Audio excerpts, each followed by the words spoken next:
Hello,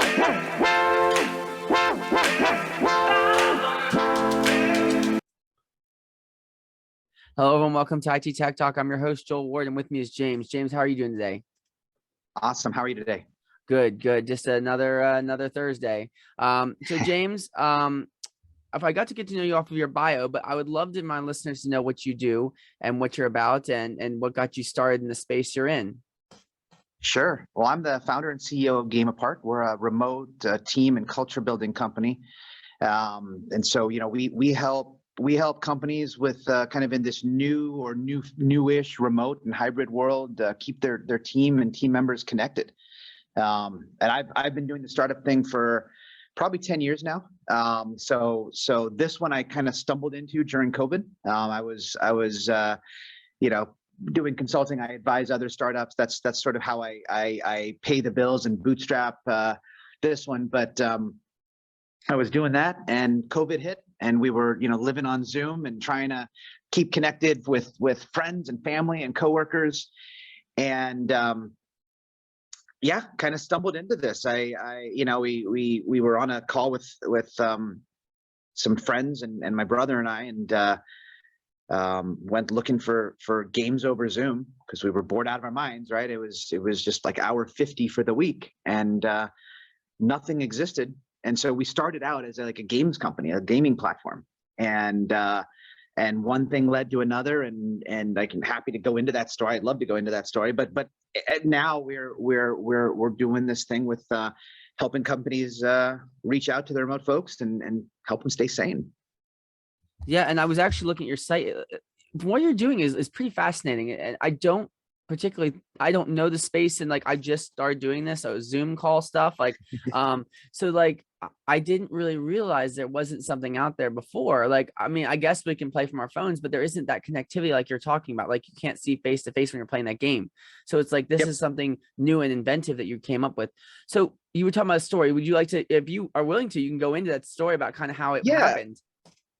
Well, yeah, I think so. So, we started out with just going on Google and typing in games over Zoom. And there is more out there now, by the way, in 2022 than there was in April of 2020. But there was nothing. I mean, it was basically like, well, you can play Pictionary by, holding a pad, like turn your camera so it's on a pad of paper and start drawing, right? There was stuff. I mean, there was definitely stuff you could do. And at the time, somewhat naively, I was like, well, I want to keep some tech skills current, not go too far into the quote unquote management side of the world. And so I talked to my brother, who's my co-founder now, and like, hey, we're going to be in this lockdown thing for a couple of weeks, right? Like famous last words. Why don't we build Cards Against Humanity over Zoom? Just for fun. Like, let's just have fun with this. It'll keep us entertained. It'll be fun for people. It'll be quick and dirty. We'll just crank it out, get it out there. Cards Against Humanity, they open source all their stuff, so you can just use their content as long as you don't charge for it. And we're like, yeah, sure, let's do it. So we built that, started playing it with friends and family, and then a couple friends came and said, hey, we think this is awesome, and we want to invest. Like, we want to give you money. And like I said, I've been doing the startup thing long enough that I'm like, oh, okay, well, I mean, when if investors, even if they're friends, if they're coming to you first, like maybe you're onto something. And so it turned into, we're going to go build a games over Zoom platform. Like, we're going to build this, it can be used by anyone, like, consumer or businesses, it's just the games over Zoom company. And we built it. We launched a thing, I think we had a product like fully live in the app in the Google Play stores in late September of 2020. We raised a full pre-seed round of funding and started just going out marketing and seeing what it looked like. And then we acquired, we got to like 25, 30,000 users, which at one level is a lot of people, but at internet consumer scale, it's nothing. It's like a drop in the bucket. And what we found was, hey, people like it. Like, people like the product. Like, we were getting 4 and 5 star reviews, and people are enjoying it, and they're coming back and they're saying nice things. We can acquire users. We can acquire users pretty inexpensively. Like, you know, we're costing us $1.20 to get a user onto the platform, like all these great metrics. The one metric that sucked was no consumer is ever going to pay enough for this for us to make any money. Like most games and most freemium software make their money because you use it often enough that the ads, right? It's like ad rev is gonna just the penny or two every time you open up the app is enough to pay its way. Well, you know, people don't, even in the middle of the pandemic, and certainly now that we're, you know, knock on wood, coming out the other side, people don't get on Zoom and hang out and want to play games with their friends or family or team members, you know, for 4 hours a day, 5 days a week. It's the kind of thing where you're like, yeah, I want this product in my life, but I want it in my life once or twice a month. And so when you're getting a penny once or twice a month from somebody, you're never going to make money doing that. And so we found that. And then as we dug into the data, because we had this kind of existential moment of like, well, crap, you know, we have a good product. People like the product. Are we ever going to have a business? And I mean, we were asking this question, investors were asking this question. And what we found was, as we dug into the data, that 30-40% of our users were actually teams. Like they were actually, you know, business users, team building, trying to stay connected. And so we're like, okay, that's interesting. Like we never marketed to them. We had nothing on our website. And as we dug in and we did user interviews and research, you know, we found was, for that segment of the population, you know, these are people who had never met in person, or they hadn't seen each other in a year and a half. They're not necessarily friends. They don't know each other. And so there really was this need. Like for them, it was a need, not a want, to find ways of laughing together and building relationships and staying connected. But honestly, even more importantly, they had money.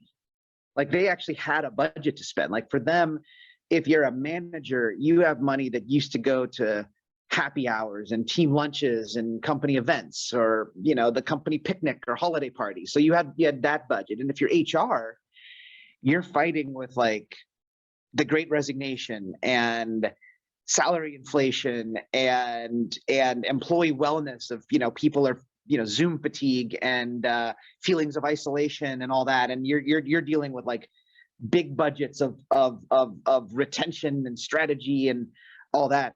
And so it's like, wait, these folks have money that's way more than 1 or 2 pennies per person once or twice a month. Like they're so now you've got kind of a need for this and a budget, and moved into that. And it's been kind of, for me, this fun sort of evolution of a business.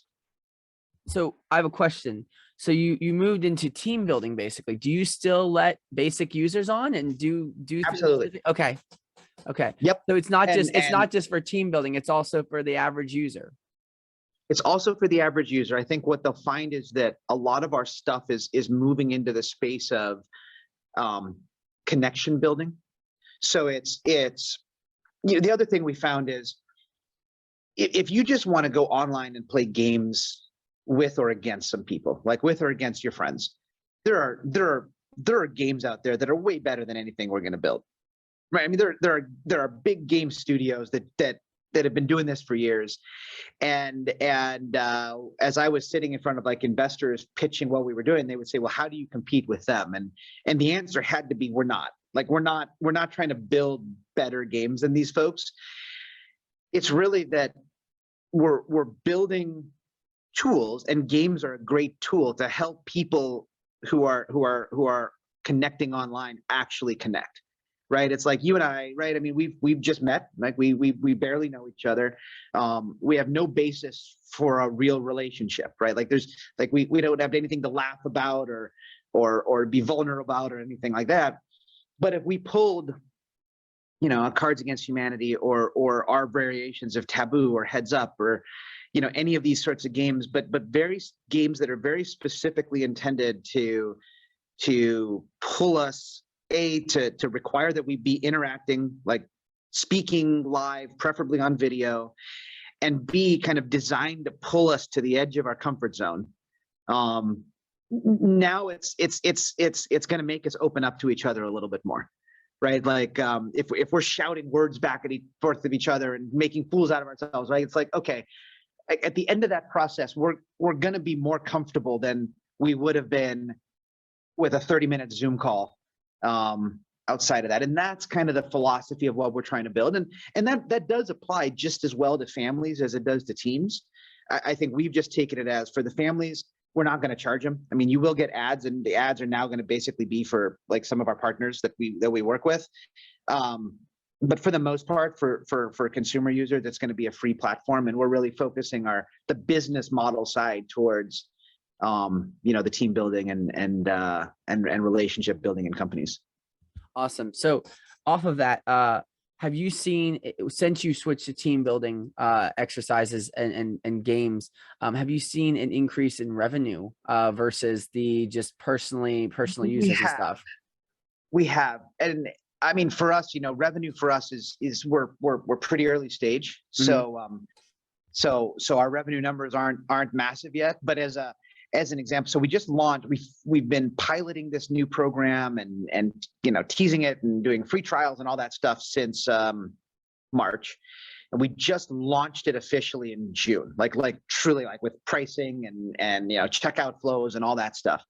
So kind of as a point of revenue, we did about $1,500, nothing, in revenue in 2021.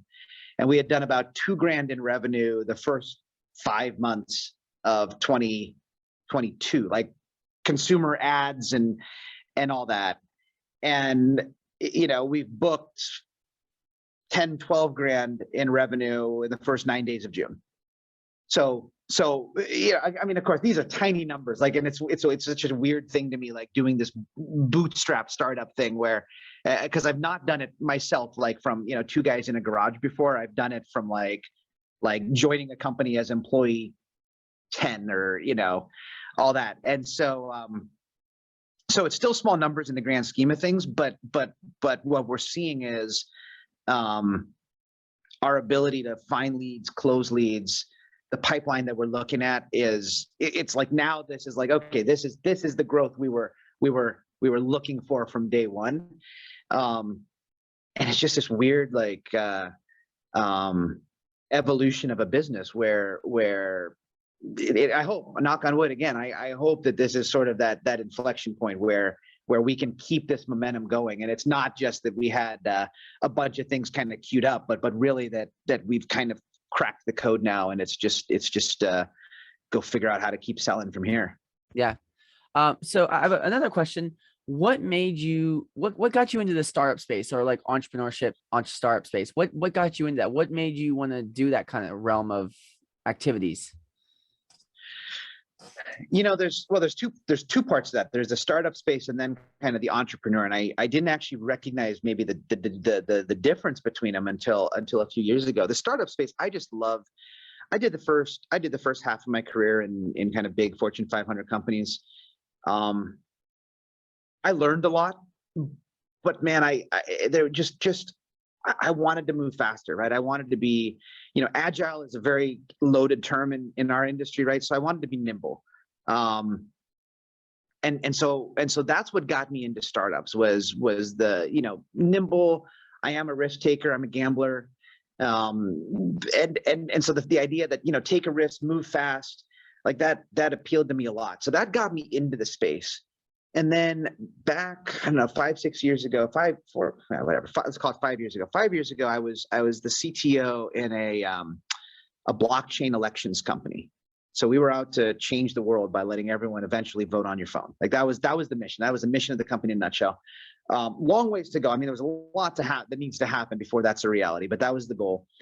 And so we were losing money in the public sector, like doing pilot projects and trying to change laws and all that.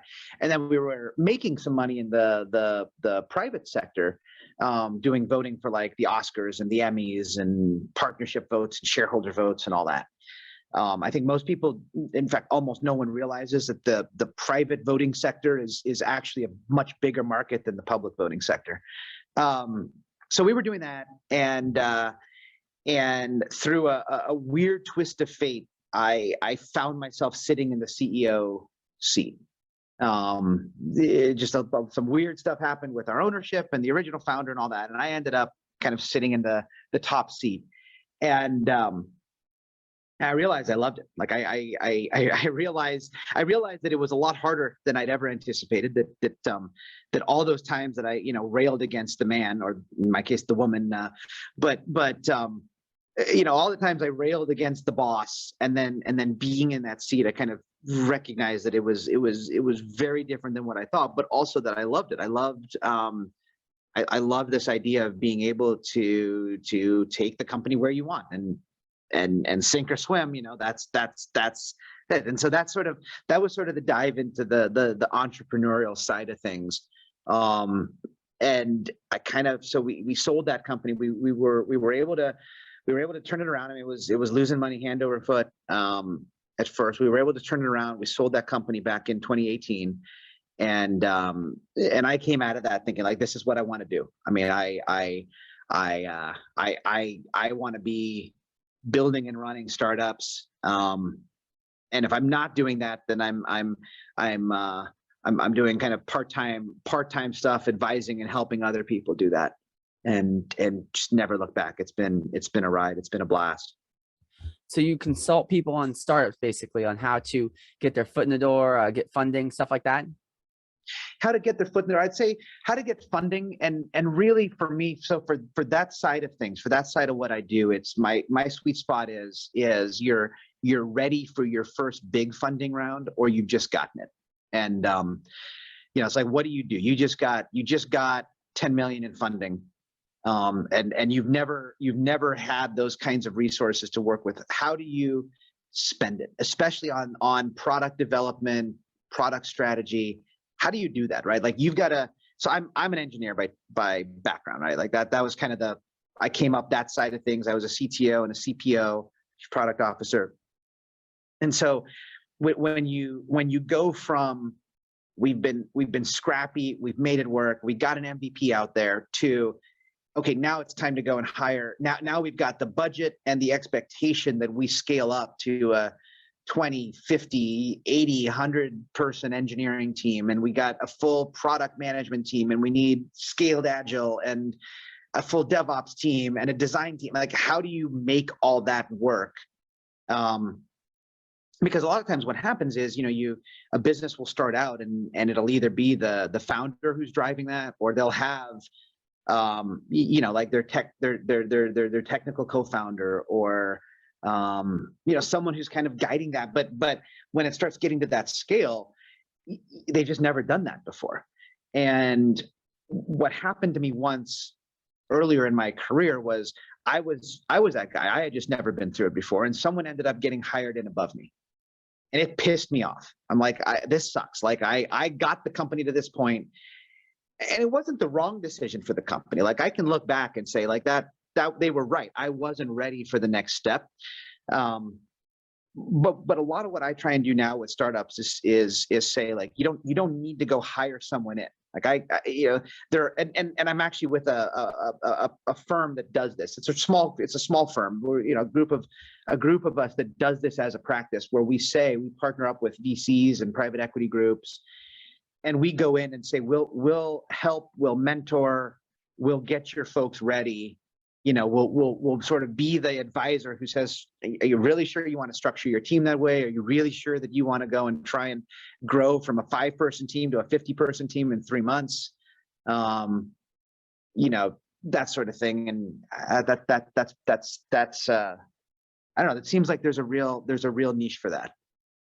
Yeah, and I wanted to ask you this, just hearing you talk about that. So does any of your work involve Kickstarter campaigns, like people who have kickstarted their company, like stuff like that? Have you ever worked with people like Framework or like other companies like that who have just kickstarted their way up to the top, and now they're looking, they've got all this investors and funding? Is that kind of what you do, or do you work with people who are like starting up and they don't do Kickstarter and they're looking to get funding? What kind of give me a baseline?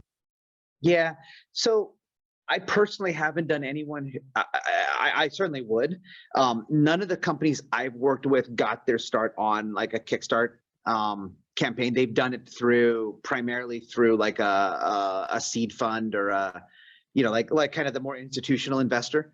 But I think that's just more haven't run across it yet. Not wouldn't.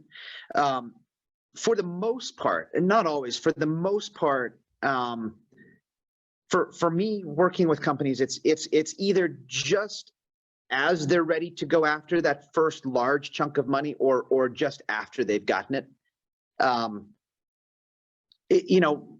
Sometimes we'll get involved much earlier, but honestly, a lot of times not, because one, it's not really where I can add a ton of value. I mean, I'm learning it myself now. Like, I'm having gone through it. I guess now I can say, well, I've been through it once myself, so I can speak to it more. But at the end state of that, like, okay, you've got your pitch down, you've lined up prospective investors, you're able to get meetings, you're far enough along. I can definitely help folks tell the right story, because a lot of now you're getting into, okay, what are you going to do with the money? How are you going to take these resources and scale? I can help folks answer that question, to an investor, and then once they've actually gotten that investment, then, well, let's actually go do it. Let's actually go and implement a real product-led growth strategy, or a real, kind of a true agile development process, and let's kick that off and get moving with it. For ourselves with Game Apart, we did a equity crowdfunding. So we raised a couple $100,000 through that process, and I mean, that was a heck of a learning experience.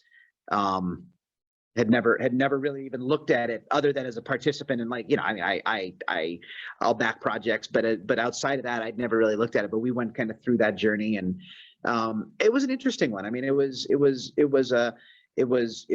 a way to bring in funds. It's also got some complexities to it. So it kind of depends on what exactly a business is looking for.